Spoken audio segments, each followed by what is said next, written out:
Annabel Rama, ipapa-DNA ang bunsong anak ni Sara Labati.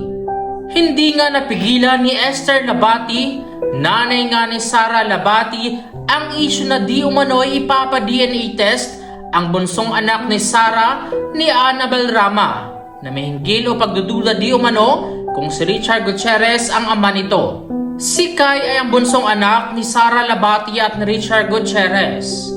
Sa gitna nga ng kontrobersyang kinakaharap na may kaugnayan pa rin sa hiwalayan ni Sara Labati at Richard Gutierrez, lumabas nga ang mga blind items sa di umano'y pina-DNA test ni Annabel Rama ang bunsong anak ni Sara Labati.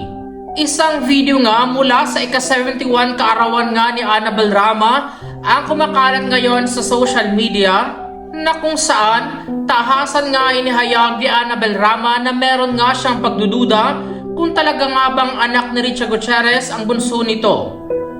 Kaya naman, gusto nga ni Annabel Rama na sumailalim ito sa DNA test.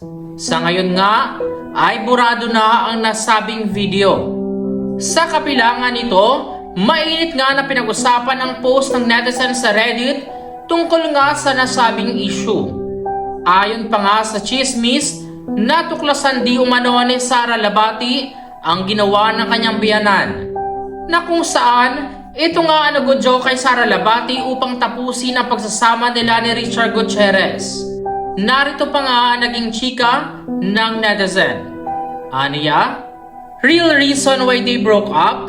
Itong si A, pina-DNA test yung bunso ni R and S without S knowledge. Results were positive naman, and the bunso is legit son. S found out and felt betrayed.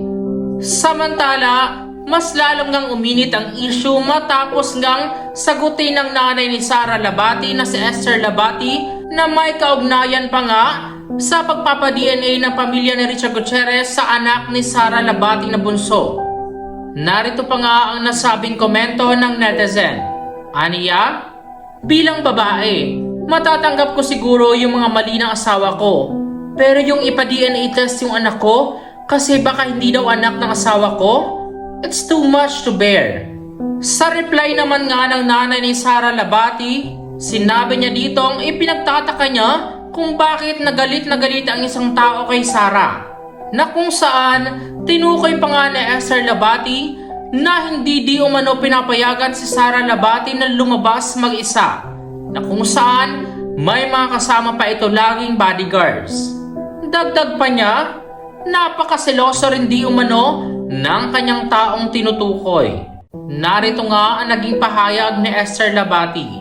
Aniya, grabe, bakit kaya galit siya kay Sara? Hindi nga niya pinapayagan si Sara na walang bodyguard, ngayon na lang niya nakakalabas, kasama pa kami. Grabe, sobrang seloso. Tapos, magpapa-DNA? Baka mapahiya sila. Malakas nga ang kutob ng mga netizens na ang tinutukoy na siloso ni Esther Labati ay si Richard Gutierrez. Kamakailan din ay sinawalat ng nanay ni Sara Labati na si Esther Labati na nagkausap nga si Sara Labati at Richard Gutierrez at nagkasundo nga tungkol sa co-parenting ng kanilang mga anak.